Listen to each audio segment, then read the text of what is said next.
Hello दोस्तों, स्वागत है आपका आपके यूट्यूब चैनल स्टडी की पाठशाला में। जैसा कि आप जानते हैं, डेली हिंदी व्याकरण के नाम से सीरीज चल रही है जिसमें आपके साथ डिस्कस किया जाता है। मंडे टू फ्राइडे आपके साथ डिस्कस किया जाता है। जैसे हो गया विलोम शब्द, पर्यायवाची हो गई, समश्रुत भिन्नार्थक शब्द हो गए, मुहावरे हो गए, लोकोक्तियाँ हो गई, शुद्ध वर्तनी हो गया, विशेषण विशेष हो गया, तद्भव तत्सम हो गया, आदि चीज़ें डिस्कस की जाती हैं। तो उसी के क्रम में बढ़ते हुए आज की क्लास स्टार्ट करेंगे, क्योंकि आप जानते हैं आज है सैटरडे, शनिवार का दिन है। तो शनिवार के दिन इस क्लास का रिवीजन रहता है जो आपने मंडे टू फ्राइडे पढ़ा। तो आइए उसी के क्रम में बढ़ते हुए आज क्लास का रिवीजन किया जाए। तो क्लास स्टार्ट करते हैं आज विलोम शब्द। तो विलोम शब्द का आइए रिवीजन करें। अगर आप इस चैनल पर नए हैं तो चैनल को सब्सक्राइब कर लीजिए, बेल आइकन को प्रेस कर लीजिए, जिससे आपको अगली वीडियो का नोटिफिकेशन मिल सके। और आपको एक चीज़ बता दें, कल आपको क्लास प्रोवाइड नहीं की गई थी, कुछ समस्याओं के कारण आपको कल क्लास प्रोवाइड नहीं की गई थी। तो आइए आज सैटरडे के दिन क्लास का रिवीजन करें। तो सबसे पहले किसका रिवीजन किया जाएगा? तो विलोम शब्द का। तो विलोम शब्द में सबसे पहले है उदयाचल। विलोम शब्द में सबसे पहले है उदयाचल। उदयाचल का विलोम क्या है? अस्ताचल। उदया एक क्या है? उदया एक वाक्यांश के लिए एक शब्द है, ध्यान रखिएगा। किसके? वाक्यांश के लिए एक शब्द है। उदयाचल क्या होता है? सूर्य जिस पर्वत के पीछे से निकले। तो सूर्य, मान लीजिए पर्वत है, पर्वत के पीछे से सूर्य निकले, वही क्या है? उदयाचल। तो अर्थात सूर्य, ये सूर्य है, सन है, सूर्य जिस पर्वत के पीछे से निकले या निकलता है उसे क्या कहा जाता है? उदयाचल। अस्ताचल, इस अस्ताचल क्या है? इसका विलोम है। आगे बढ़ें। उग्र, उग्र का जो विलोम है सौम्य। उग्र का विलोम सौम्य। उपेक्षा का विलोम अपेक्षा। उत्तीर्ण का विलोम अनुत्तीर्ण। उपादेय का विलोम अनुपादेय। ऊर्ध्व का विलोम अधर। तो उपेक्षा जो है क्या है? उपेक्षा निरादर हो गया। अपेक्षा क्या हो गया? ये आशा हो गई, इच्छा हो गया। आगे बात करें, आगे है ऊर्ध्व का विलोम क्या है? अधर। अधर एक क्या है? अनेकार्थ शब्द है, ध्यान रखिएगा, इसके अनेक अर्थ हैं। अधर का अर्थ होता है क्या? ओठ। होठ जो होता है ये अधर का अर्थ है। होठ क्या है? अधर का अर्थ है, अथवा बिना आधार के। इसका अर्थ क्या होता है अधर का? बिना आधार के। और क्या होता है? अधर का अर्थ और क्या होता है? अंतरिक्ष होता है। और इसका अर्थ क्या होता है? नीचे का। तो ध्यान रखिए, उधर का ऊर्ध्व, ऊर्ध्व का जो विलोम क्या है? अधर। अधर किसको कहा जाता है? अधर एक अनेकार्थ शब्द है। होठ अधर हो गया, बिना आधार के अधर हो गया, इसका अर्थ है। और अंतरिक्ष इसका इसका अर्थ है। और क्या होता है? नीचे का। तो नीचे का भी इसका क्या है? अधर का अर्थ है। ऊर्ध्व ऊपर, अधर नीचे। तो ध्यान रखिए, ऊर्ध्व भी किसका विलोम है? अधर का विलोम है। आगे बात करें, आगे है ऋणात्मक धनात्मक।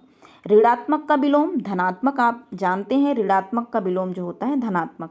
ऋजु, ऋजु का जो अर्थ क्या होता है? सीधा। वक्र क्या होता है? टेढ़ा। तो ऋजु का जो विलोम है वक्र है, ऋजु का विलोम वक्र। एक, एक का जो विलोम होता है अनेक।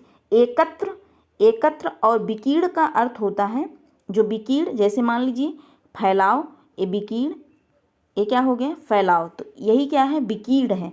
तो विकीर्ण किसका विलोम है? तो एकत्र का विलोम। एक किसी चीज़ को इकट्ठा करना और किसी चीज़ को फैला देना, यही क्या है? विकीर्ण है। तो ध्यान रखिए, एकत्र का जो विलोम होता है विकीर्ण। आगे बात करें, आगे है एकाग्र। एकाग्र का विलोम क्या है? चंचल। एकाग्र का विलोम चंचल होता है। ऐसड़ा, ऐसड़ा का जो अर्थ होता है आप जानते हैं अभिलाषा, ध्यान रखिएगा। ऐसड़ा का जो अर्थ होता है, एसड़ा का अर्थ होता है अभिलाषा, जबकि इसका जो विलोम है अनैसड़ा। तो एसड़ा अनैसड़ा। आगे है ऐहिक। ऐहिक का जो विलोम है पारलौकिक। ऐहिक का जो विलोम है, ऐहिक का क्या विलोम है? पारलौकिक। अब अगर बात करें ऐहिक क्या है? ये भी अनेक, जो वाक्यांश के लिए एक शब्द है। ये वाक्यांश, ऐहिक क्या है? वाक्यांश के लिए एक शब्द है। ऐहिक क्या होता है? इस लोक से संबंध रखने वाला। इस लोक से संबंध रखने वाला क्या है? ऐहिक। ऐहिक का जो विलोम क्या है? पारलौकिक। आगे बढ़ें, आगे क्या है? ऐश्वर्य, ऐश्वर्य का विलोम क्या है? अनैश्वर्य। ऐश्वर्य क्या होता है?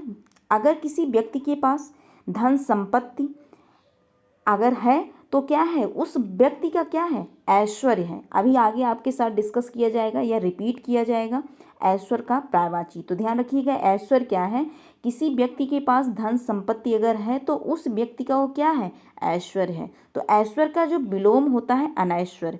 ऐतिहासिक, ऐतिहासिक का विलोम क्या है? अनैतिहासिक। ऐतिहासिक क्या है? इतिहास से संबंध, इतिहास से संबंधित क्या है? ऐतिहासिक है। अनैतिहासिक इसका विलोम है। आगे बात करें वर्तनी शुद्ध, तो ध्यान रखिए वर्तनी शुद्ध आपको ध्यान रखा है। तो शुद्ध शब्द, अशुद्ध शब्द डिस्कस किया जाएगा। शुद्ध शब्द अनुग्रह, अनुग्रह, तो अनुग्रह क्या है? ये शुद्ध शब्द है। साप्ताहिक, साप्ताहिक नहीं होता, साप्ताहिक होता है, ध्यान रखिए। अनुग्रह नहीं होता, एक गृह वाला ग्रह, एक ग्रह वाला जो होता है अनुग्रह, ये सही होता है। ग्रह वाला जिसमें ग्रह है वो क्या होता है? वो शुद्ध शब्द है, गृह वाला शुद्ध शब्द नहीं है। साप्ताहिक है, साप्ताहिक शुद्ध शब्द है। विशिष्ट, ध्यान रखिए विशिष्ट, इसमें टा जो होता है वो विशिष्ट सही होता है, तो विशिष्ट। तदनंतर, ध्यान रखिए तदंतर नहीं होता, तदनंतर होता है, तदनंतर। तो अनुग्रह, ग्रह है गृह नहीं, ग्रह है। साप्ताहिक, सापिक क्या है? आ की मात्रा, साप्ताहिक। विशिष्ट टा है, तदनंतर, तो ध्यान रखिए तदनंतर है। आगे बढ़ें, आगे शुद्ध शब्द में सदुपदेश है, सदुपदेश है, ध्यान रखिए सदुपदेश, तो सदुपदेश। आगामी, आगामी नहीं आगामी, आ की मात्रा है, बड़ा आ है या आप कह लीजिए, तो आगामी, आगामी क्या है? शुद्ध शब्द है। अनत्याक्षरी, अनत्याक्षरी है, जबकि अंताक्षरी नहीं, ताक्षरी नहीं होता, अंत्याक्षरी। शब्द को बहुत बारीकी से पकड़िएगा क्योंकि ये शुद्ध शब्द में बहुत छोटी छोटी गलतियां होती हैं, उस गलती से एक क्वेश्चन आपका गलत हो सकता है। तो ध्यान रखिए अंत्याक्षरी, तो ये क्या है? सदुपदेश है, आगामी है, अंत्याक्षरी। आगे क्या है? उऋण, इसमें ऋषि वाला री है, तो ध्यान रखिए उऋण, उऋण। आप ऋण लिखते होंगे तो क्या है? उऋण, ओ ऋण क्या है? सही शुद्ध वर्तनी है। कृत्रिम, कृत्रिम नहीं होता, कृत्रिम होता है। कृत्रिम मतलब बनावटी चीजें, तो कृत्रिम है। तृतीय, तृतीय आप ध्यान रखिए विभक्ति पढ़ते हैं तो उसमें प्रथमा विभक्ति, द्वितीय, तृतीय, ओ जो आप लिखते हैं वही क्या है? शुद्ध शब्द है, तो ध्यान रखिए तृतीय और द्वितीय। आगे क्या है? द्वितीय, आपको द्वितीय ऐसा लिखा मिलेगा, तो ध्यान रखिए द्वितीय, ये क्या है? शुद्ध शब्द है। ये आपको ऐसा लिखा मिलेगा, ऐसा, क्योंकि इसमें क्या है? आधा दा और पूरा वा से क्या बनता है? द्वि, तो द्वा बनता है, तो द्वितीय। ये क्या है? द्वितीय है, द्वितीय और तृतीय शुद्ध शब्द, ध्यान रखिएगा। आगे बढ़े क्या है? आगे है दृष्टा, तो दृष्टा, दृष्टा नहीं होता, दृष्टा शुद्ध शब्द नहीं है, जबकि दृष्टा एक शुद्ध शब्द है, तो ध्यान रखिए दृष्टा क्या है? शुद्ध शब्द है। आगे बात करें पृथक, तो पृथक में जो हलंत होता है वो पृथक सही होता है। पृथक का अर्थ क्या होता है? अलग, पृथक का अर्थ क्या होता है? अलग। और क्या होता है? पड़ोसिन, पड़ोस में रहने वाली क्या होती हैं? पड़ोसिन, तो पड़ोसन नहीं होता, ध्यान रखिए। पड़ोसन भले सब यूज करते हों समाज में, पड़ोसन है, पड़ोसन है, वो पड़ोसन शुद्ध शब्द नहीं है, जबकि उनके लिए शुद्ध शब्द क्या है? पड़ोसिन, तो ध्यान रखिए ये क्या है? शुद्ध शब्द में पड़ोसिन। अगर आपके बगल में कोई रहता हो तो उससे रिलेट करके ध्यान रखिए। अगर आप छत पे चढ़ते हो तब भी ध्यान रखिए। अच्छा, आज हमने क्या देखा था क्लास में? पड़ोसिन देखा था, पड़ोसन नहीं होता, पड़ोसिन होता है, ऐसे रिलेट करके ध्यान रखिए, आपको आराम से याद हो जाएगा। आगे क्या है? प्रेमचंद, आप हिंदी में पढ़ते हैं प्रेमचंद, तो प्रेमचंद है न कि चंद्र, तो चंद्र नहीं, ध्यान रखिए प्रेमचंद है। आगे बात करें सांसारिक, आप ये क्या है? सांसारिक, संसारिक नहीं होता, आप संसार रिपीट करते हैं बार बार, तो क्या है इसका? क्या? सांसारिक शुद्ध शब्द है, संसारिक शुद्ध शब्द नहीं है, ध्यान रखिएगा सांसारिक शुद्ध शब्द है। एक बार अगेन रिपीट किया जाए फटाफट शुद्ध शब्द में, क्योंकि शुद्ध शब्द गलत होने के चांस बहुत रहते हैं। अनुग्रह है, साप्ताहिक शुद्ध शब्द है, शुद्ध शब्द सिर्फ रिपीट किया जा रहा है। विशिष्ट है, तदनंतर है। आगे बात करें सदुपदेश, सदुपदेश, आगामी, अंत्याक्षरी, उ ऋण। आगे क्या है? कृत्रिम, कृत्रिम है, तृतीय है, द्वितीय है, दृष्टा। दृष्टा क्या है? शुद्ध शब्द है। आगे बात करें पृथक, पृथक में हलंत वाला पृथक सही है, पड़ोसिन है, प्रेमचंद है, सांसारिक है। तो ये सब क्या है? शुद्ध शब्द। आइए डिस्कस करें या रिपीट करें अनेक शब्दों के एक शब्द या वाक्यांश के लिए एक शब्द। तो सबसे पहले क्या है? आकाश वृत्ति। आकाश वृत्ति क्या है? भगवान के सहारे अनिश्चित आय। भगवान के सहारे अनिश्चित आय क्या है? आकाश वृत्ति है। आनुश्राविक, आनुश्राविक क्या है? जो परंपरा से सुना हुआ हो वही क्या है? आनुश्राविक। इंद्रिय निग्रहवान क्या है? जो इंद्रियों को वश में कर ले, जो इंद्रियों को वश में कर ले वही क्या है? इंद्रिय निग्रहवान। बात करें इतिहास विज्ञ या इतिहासकार। आप यहाँ विज्ञ ध्यान रखिएगा। विज्ञ क्या है? विज्ञ एक पंडित का क्या है? पर्यायवाची। विज्ञ का अर्थ जो होता है या पर्यायवाची होता है, पंडित होता है, जानकार होता है, बुद्धिमान होता है। तो यहाँ से ध्यान रखिए, रिलेट करिए। तो इतिहास, इतिहास जो पिछला बीत चुका वही इतिहास है। विज्ञ जानकार, तो ये क्या होगा? विज्ञ का अर्थ क्या? जानकार हुआ, अर्थात इतिहास को जानने वाला।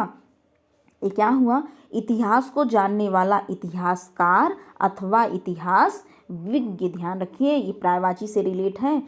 इतिहास विज्ञ, तो इतिहास विज्ञ अथवा इतिहास जानने वाला। विज्ञ मतलब जानकार होता है, बुद्धिमान होता है, पंडित। यहाँ से आपने पर्यायवाची भी याद कर ली विज्ञ का। आगे बात करें इंद्रिय याति।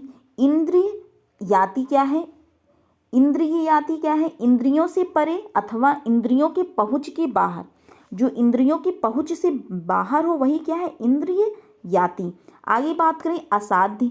असाध्य क्या है? जिसका निवारण ना हो सकता है, अर्थात जिसका इलाज ना हो सकता, वो क्या है? असाध्य है। अगर साध्य होता तो उसका इलाज आप कर सकते, ये क्या है? असाध्य है। तो जिसका निवारण ना हो सकता। आगे बढ़ें, आगे क्या है? अकिंचन। अकिंचन क्या है? कि जिसके पास कुछ न हो, जिसके पास कुछ न हो वो क्या है? अकिंचन है। बात करें अनादि की। जिसके आदि, आदि क्या है? आदि का अर्थ प्रारंभ या आरंभ होता है, तो आदि का पता ना हो क्या हो? अनादि है। अनभिज्ञ, अनभिज्ञ, अनभिज्ञ का अर्थ क्या होता है? अनजान। ध्यान रखिएगा, अनभिज्ञ का अर्थ अनजान होता है और अनभिज्ञ का जो विलोम होता है विज्ञ होता है। विज्ञ मतलब क्या होता है? जानकार। और क्या होता है? अभिज्ञ होता है। क्या होता है? अभिज्ञ। यहाँ से आपने जाना अनभिज्ञ का जो विलोम विज्ञ होता है अभिज्ञ होता है। और आपने क्या जाना? अनभिज्ञ का जो अर्थ होता है अनजान होता है, जबकि विज्ञ का अर्थ क्या होता है? जानकार होता है। अब यहाँ से आप और क्या जानेंगे कि ये वाक्यांश के लिए एक शब्द में क्या कहा जाता है? जिसे किसी बात का पता ना हो। जब किसी बात का जिसे पता नहीं है तो वही तो अनजान है। वही अनजान है तो उसे वाक्यांश के लिए एक शब्द में क्या कहा जाएगा? अनभिज्ञ कहा जाएगा। तो ध्यान रखिएगा, जिसे किसी बात का पता न हो वह व्यक्ति अनजान है। अनजान है, अनजान अर्थ किसका है? तो अनभिज्ञ का है। तो यहाँ ये क्या है? अनभिज्ञ वाक्यांश के लिए एक शब्द है। आगे बात करें अनुकरणी। अनुकरणी क्या है? अनुकरणी जो अनुकरण करने योग्य हो वही क्या है? अनुकरणी है। क्या है? अनुकरणी। अगर बात करें अनुचर, अनुचर, अनुगामी, अनुयायी। तो अनुचर क्या है या अनुगामी क्या है या अनुयायी क्या है? किसी के पीछे पीछे चलने वाला अथवा जो पीछे चलता हो। जो किसी के पीछे चलता हो उसे ही अनुचर कहते हैं, अनुगामी कहते हैं, अनुयायी कहते हैं। किसी के पीछे पीछे चलने वाला। आगे बात करें क्या है? आगे एक है अधित्यका। अधित्यका क्या है? पहाड़ के ऊपर की समतल जमीन। पहाड़ के ऊपर की जो समतल जमीन है अधित्यका है। उपत्यका क्या है? पर्वत के नीचे तलहटी की भूमि अथवा पर्वत के पास की भूमि क्या है? उपत्यका। अधित्यका और ये क्या है? उपत्यका। आपको कन्फ्यूजन होता होगा, लेकिन यहाँ आप कन्फ्यूजन दूर कर सकते हैं। देखिए कैसे रिलेट करके। अधि एक क्या है? इसमें उपसर्ग है। इसमें कौन सा उपसर्ग है? ध्यान रखिए, इसमें उप उपसर्ग है। क्या है? उप उपसर्ग। अधि का जो अर्थ होता है ऊपर। अधि एक उपसर्ग है किसमें? अधित्यका में। तो अधि का जो अर्थ होता है ऊपर, तो ऊपर से आप ध्यान रखेंगे क्या? ऊपर की समतल जमीन, पहाड़ के ऊपर की समतल जमीन, क्योंकि आप इन नीचे और ऊपर में भूलते हैं, तो नीचे अब आप नहीं भूलेंगे क्योंकि अधि का अर्थ आपने जान लिया, ऊपर होता है, अधि एक उपसर्ग है आदित्य का में, तो ऊपर होता है, तो पहाड़ के ऊपर की जो समतल जमीन है वो क्या है, आदित्य का।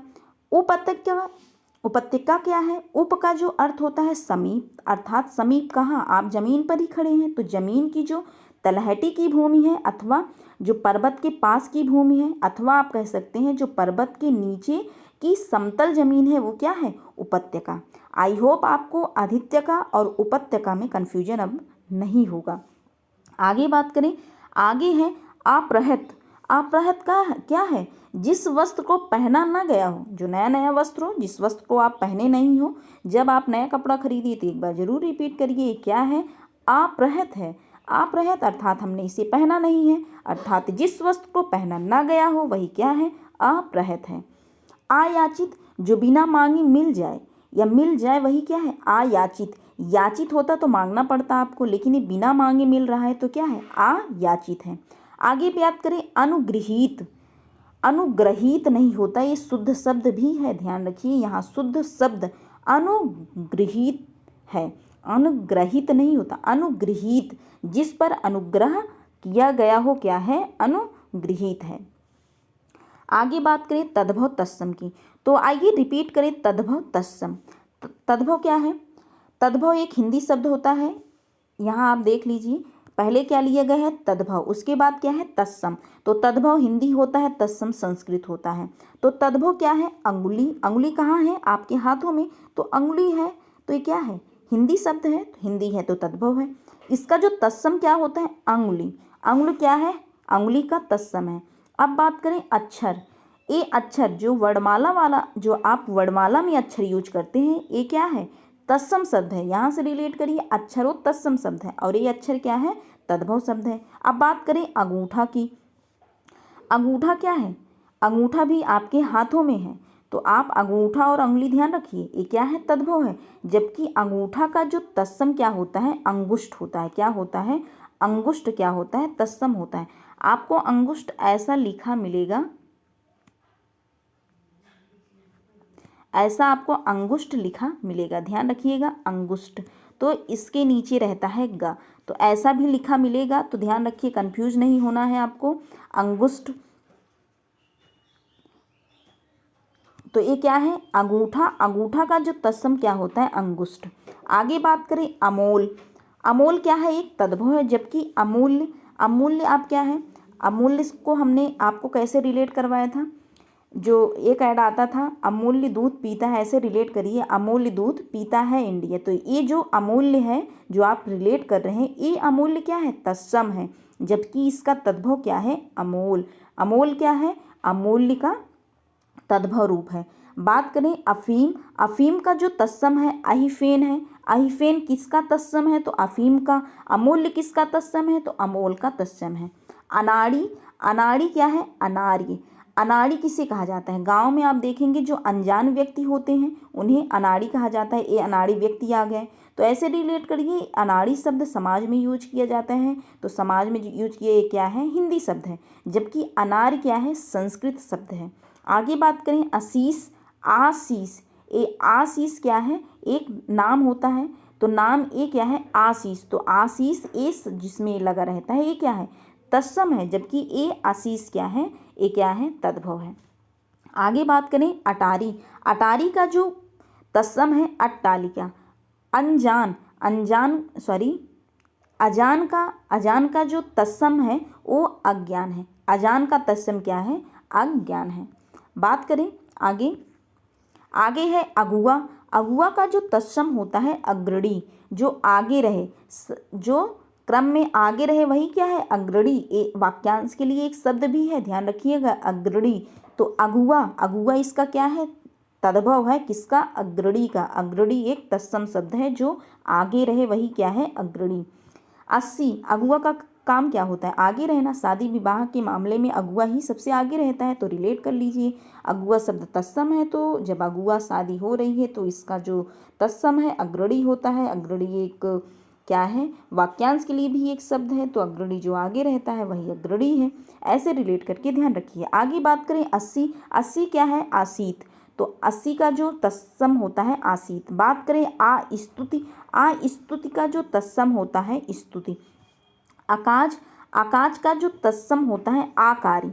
आकाज किसका होता है, कार्य का ही आकाज होता है। आकाज आप देखेंगे गाँव में जनरली सब यूज करते हैं आकाज। तो आकाज मतलब उनके कार्य का लेट होना, उनके कार्य का लेट होना क्या हो गया, उनका आकाज हो गया। अर्थात आकाज, आकाज का किसका, कार्य का लेट होना आकाज है, तो वही क्या है, आकार्य। आकार्य, आकार्य का जो तत्सम क्या है, सॉरी तद्भव क्या है, आकाज है। बात करें अंग रखा, अंग रखा का जो तत्सम क्या है, अंग रक्षक। अंग रखा, अंग रखा का जो तत्सम है क्या है, अंग रक्षक। बात करें अगीठी, अगीठी गांव में आप देखे होंगे तो अगीठी में दूध रखा जाता है, इसके बाद इसका मट्ठा बनता है, दही भी बनता है, तो इसे अग्निनिष्ठिका, तो इसका जो तत्सम क्या है, अग्निनिष्ठिका। क्यों, क्योंकि अगीठी में अग्नि रखी जाती है, अग्नि के बाद उसके ऊपर दूध रखा जाता है, तो इससे रिलेट रखिए अग्निनिष्ठिका। अगीठी है, अगीठी है तो अग्निनिष्ठिका। अब आइए रिपीट करें विशेष एवं विशेषण। तो आइए फटाफट रिपीट करें विशेष एवं विशेषण। सबसे पहले जो विशेष है, विशेष आपको बता दें, विशेष क्या होता है, संज्ञा होता है विशेष, और विशेष का जो विशेषण है, विशेषण है। बात करें अगर विशेष की तो अंचल, अंचल एक क्या है, विशेष है। अंचल क्या है, विशेष है, संज्ञा है, जबकि इसका विशेषण क्या होता है, आंचलिक। अंचल का विशेषण आंचलिक। बात करें अपकार, अपकार एक क्या है, विशेष है, जबकि इसका विशेषण अपकारी होता है। अकस्मात, अकस्मात क्या हो गया, अकस्मात एक क्या है, अकस्मात एक संज्ञा है, जबकि आकस्मिक, कोई चीज़ आकस्मिक आप ज़्यादा यूज करते हैं, शब्दों में आप आकस्मिक शब्द जो यूज करते हैं अर्थात आप विशेषण यूज करते हैं, तो ध्यान रखिए अगर आप कभी भी शब्द यूज करें, अगर आपने कभी पढ़ा है तो ध्यान रखिए पढ़ा कहाँ है, क्या ये शब्द, तो ये शब्द क्या है, आकस्मिक। आप क्योंकि जनरली अकस्मात नहीं यूज करते, अकस्मात आप किताबों में देखते होंगे, लेकिन आप जनरली यूज क्या करते हैं, आकस्मिक। आकस्मिक यूज कर रहे हैं तो आप विशेषण यूज कर रहे हैं, तो यूज आकस्मिक हुआ, तो इसका जो आप ध्यान रखिए जो विशेष है क्या है, अकस्मात है। अब बात करें अग्नि, अग्नि का जो विशेषण होता है आग्नेय, अग्नि का विशेषण आग्नेय। आगे बात करें अणु, अणु का जो विशेषण होता है आणविक, अणु का विशेषण क्या है, आणविक किसका विशेषण है, अणु का विशेषण है। अधिकार, अधिकार का जो विशेषण है आधिकारिक, अधिकार का विशेषण आधिकारिक। अध्यात्म, अध्यात्म का विशेषण आध्यात्मिक, अध्यात्म का विशेषण आध्यात्मिक। अनुमान, अनुमान का विशेषण क्या है, अनुमानित। आप ज़्यादातर क्या यूज करते हैं, शब्दों में आप अनुमान लगाते हैं। जब आप अनुमान लगाएं किसी चीज़ का, किसी भी चीज़ का गेस करते हैं, इंग्लिश में आप गेस कह देते हैं या हिंदी में उसका क्या है, अनुमान है, तो अनुमान लगाएं तो आप सोचिए अनुमान शब्द है क्या, अगर आपने पढ़ा है तो सोचिए अनुमान शब्द है संज्ञा, और इसका अगर संज्ञा ये है तो इसका विशेषण क्या है, तो इसका विशेषण क्या है, अनुमानित। अधिकार शब्द भी यूज करते हैं, ये जो अधिकार है आप जनरली अधिकार शब्द यूज करते हैं, और आधिकारिक आप देखेंगे कि जब आप पॉलिटी पढ़ते हैं उसमें आधिकारिक लिखा जाता है, ये आधिकारिक भाषा। अब जहाँ आप देखें अगर आप पढ़ चुके हैं तो आधिकारिक भाषा, तो आधिकारिक ये शब्द है क्या, हमने पढ़ा ये क्या था कि विशेषण था, अगर ये विशेषण है तो इसका विशेष क्या है, इसका विशेष क्या है, अधिकार। तो अगर आप कुछ चीज़ों को ऐसे रिलेट करके याद रखेंगे तो आपको चीज़ें याद रहेंगी। आगे बढ़ें, आगे क्या है, आगे जो शब्द है अनुवाद, आप ज़्यादातर क्या यूज करते हैं, अनुवाद यूज करते हैं, तो अनुवाद एक संज्ञा है, जबकि इसका क्या, अनुदित, अनुदित एक क्या है, इसका विशेषण है, किसका, अनुवाद का। बात करें अक्ल, सबके पास अक्ल है तो अक्ल शब्द आप यूज करते हैं। अक्लमंद, अक्लमंद बहुत कम यूज करते हैं लेकिन थोड़ा कम उससे, तो अक्ल जो है, अक्लमंद वैसे ही पता चल रहा है तो ये विशेषण है। जब कोई व्यक्ति अक्लमंद है तो क्या है, विशेषण है। अक्ल क्या है, एक संज्ञा है। अभिषेक, अनुराग, हमने आपको बताया था अभिषेक और अनुराग ये क्या है, नाम है। जब अभिषेक और अनुराग नाम है तो ऑब्वियसली ये क्या है, संज्ञा है, तो इसका जो विशेषण क्या है आपको ध्यान रखना है, अभिषिक्त है, और जो अनुराग का विशेषण क्या है, अनुरक्त। तो अनुरक्त किसका विशेषण है, अनुराग का विशेषण है। अभिषेक किसका विशेषण है? अभिषेक का विशेषण क्या है? अभिषिक्त है। आगे बढ़े, आगे क्या है? आगे है अपमान। क्या है? अपमान। अपमान का जो विशेषण है अपमानित। क्या है? अपमानित। उपेक्षा का जो विशेषण क्या है? आपेक्षित। उपेक्षा इच्छा है, इसका जो विशेषण क्या है? आपेक्षित। आगे क्या है? अवरोध। अवरोध उत्पन्न होना। आप अवरुद्ध कम कहते हैं, अवरोध आप ज़्यादा यूज करते हैं, जनरली आप अवरोध यूज करते हैं। तो अवरोध शब्द एक संज्ञा है। कहीं भी आप अगर अवरोध शब्द यूज करें तो अवरोध शब्द ध्यान रखिए एक संज्ञा है, जबकि इसका विशेषण क्या है? अवरुद्ध है। उपेक्षा, अपेक्षा आप ऐसे इसका जो विलोम यूज करते हैं, उपेक्षा, अपेक्षा का विलोम उपेक्षा, तो ऐसे डिरेट करिए। अपेक्षा अगर आप शब्द यूज किए तो तुरंत इसका विशेषण भी ध्यान रखिए, अपेक्षित इसका विशेषण है। आगे बात करें, आगे है पर्यायवाची। आइए फटाफट रिवीजन करें पर्यायवाची का। तो पर्यायवाची उत्साह, क्योंकि क्लास थोड़ी लंबी होगी, ध्यान रखिएगा, क्योंकि इसमें ओवरऑल रिवीजन रहता है जो आपने मंडे टू फ्राइडे पढ़ा, तो ध्यान रखिए इसकी क्लास थोड़ी बड़ी होगी, तो आप पेशेंस रखिएगा, क्योंकि आप रिपीट कर रहे हैं। तो आप जिस वे में आपने पढ़ा उसी वे में रिपीट करिए, तभी वो चीज़ें आपको रिलेट रहेंगी। तो आइए रिपीट करें पर्यायवाची। तो पर्यायवाची किसका? उत्साह का पर्यायवाची। उत्साह, जोश, हौसला, उमंग, साहस, उबाल। जोश है, हौसला है, उमंग है, साहस है, उबाल, ये सब किसका पर्यायवाची? उत्साह का पर्यायवाची। अब बात करें उपहास। उपहास क्या? उपहास हंसी किसी का लेना, मजाक किसी का उड़ाना, खिल्ली, ये सब क्या है? उपहास करना। तो हंसी, खिल्ली, उपेक्षा और अपमान किसका पर्यायवाची है? उपहास का पर्यायवाची है। अब आप देखिए यहाँ क्या है? उपेक्षा है।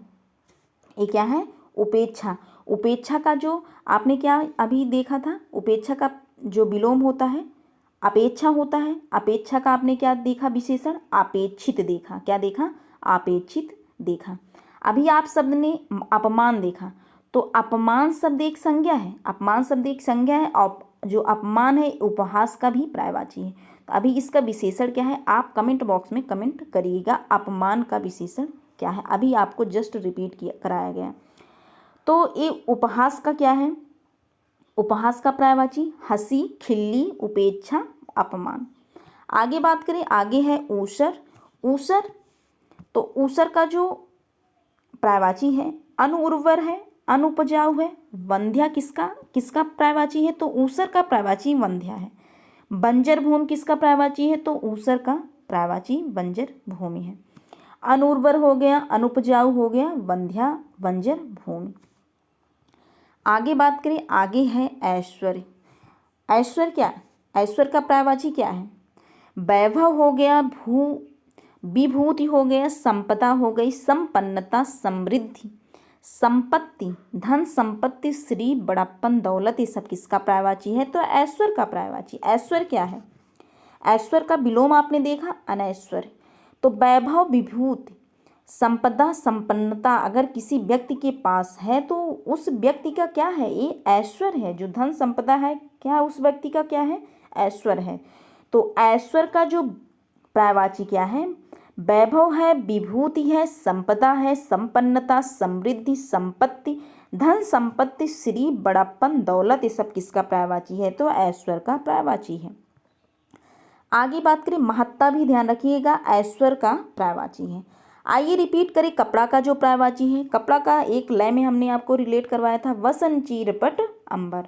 वसन, चीरपट, अंबर किसका पर्यायवाची? तो कपड़ा का पर्यायवाची। वस्त्र हो गया, पोशाक हो गया, परिधान हो गया, लिबास, दुकूल, चैल, चैल ध्यान रखिए, करपट किसका पर्यायवाची है? तो कपड़ा का पर्यायवाची है।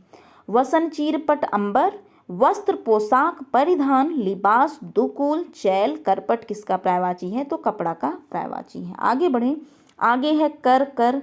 दो कर है, एक कर है शुल्क या जो टैक्स वाला कर होता है वो कर, और दूसरा कर है हाथ वाला कर। तो ध्यान रखिए, शुल्क, चुंगी, महसूल, मालगुजारी, जैसे ऑप्शन में अगर दिया है वैसे आपको कर का पर्यायवाची लगाना है। ए जो कर है हाथ वाला, इसका हाथ हो गया, हस्त हो गया, बाहु, पाड़ी, भुज। तो बाहु, बाहु हो गया, पाड़ी हो गया, पाड़ी मतलब हाथ या कर, भुज मतलब हाथ या कर, और हस्त हो गया किसका, हाथ या कर का। आगे बात करें, आइए आगे रिपीट करें समश्रुत भिन्नार्थक शब्द। समश्रुत भिन्नार्थक शब्द में सबसे पहले है डोंगी और ढोंगी। तो डोंगी का जो अर्थ है छोटी नाव, जबकि ढोंगी का अर्थ है पाखंडी। आगे बात करें ढाल, दो ढाल हैं, एक ढाल का अर्थ होता है रक्षक, जबकि दूसरे ढाल का अर्थ होता है उतराव। आगे बात करें, आगे है तरड़ी है, तरड़ी है, तरुड़ी है। जो तरड़ी है उसका अर्थ होता है नौका, जो तरड़ी है उसका अर्थ होता है सूर्य, जबकि तरुड़ी का अर्थ होता है नव युवती। आगे बात करें, तूड़न है, तुड़ाक है। तूड़न का अर्थ होता है बांसुरी या बेड़ू, जबकि तुड़ाक का अर्थ होता है एक छंद जिसमें 15 अक्षर होते हैं। आगे बात करें, आगे है आभिराम, आभिराम। अभिराम का जब अर्थ होता है सुंदर, जबकि अर्थ क्या होता है सुंदर। आभिराम का अर्थ होता है लगातार, अविरल, निरंतर, जो रुके नहीं। आ का अर्थ होता है नहीं, विराम का अर्थ होता है विराम, रुकना, ठहराव। जो रुके नहीं वही लगातार चलेगा, वही निरंतर चलेगा, वही अविरल है। आगे आइए रिपीट करें मुहावरा। मुहावरा जो है सबसे पहले क्या है, इधर की उधर लगाना। इसका जो तात्पर्य है चुगली करना। इधर की उधर लगाना क्या है, चुगली करना। आगे बात करें, ईंट का जवाब पत्थर से देना। इसका अभिप्राय क्या है, क्रिया के जवाब में कड़ी प्रतिक्रिया, दुष्ट के साथ दुष्टता का व्यवहार करना। ईंट से ईंट बजाना, बर्बाद कर देना, कड़ा मुकाबला करना अथवा नष्ट भ्रष्ट कर देना। ईद का चाँद होना, इस मुहावरे का अभिप्राय क्या है, बहुत समय बाद दिखाई देना अथवा कम दिखना। बात करें उगल देना, उगल देना इस मुहावरे का जो अर्थ है रहस्य अथवा भेद प्रकट कर देना। उतार चढ़ाव देखना अर्थात अनुभव प्राप्त करना। जिंदगी में उतार चढ़ाव देखे होंगे आप, तो इसका जो तात्पर्य है अनुभव प्राप्त करना। आइए रिपीट करें फटाफट लोकोक्तियाँ। ईंट के मुंह में जीरा क्या है, अपर्याप्त अथवा अल्प अथवा जरूरत से बहुत कम। ऊँट के गले में बिल्ली, अनमिल संयोग।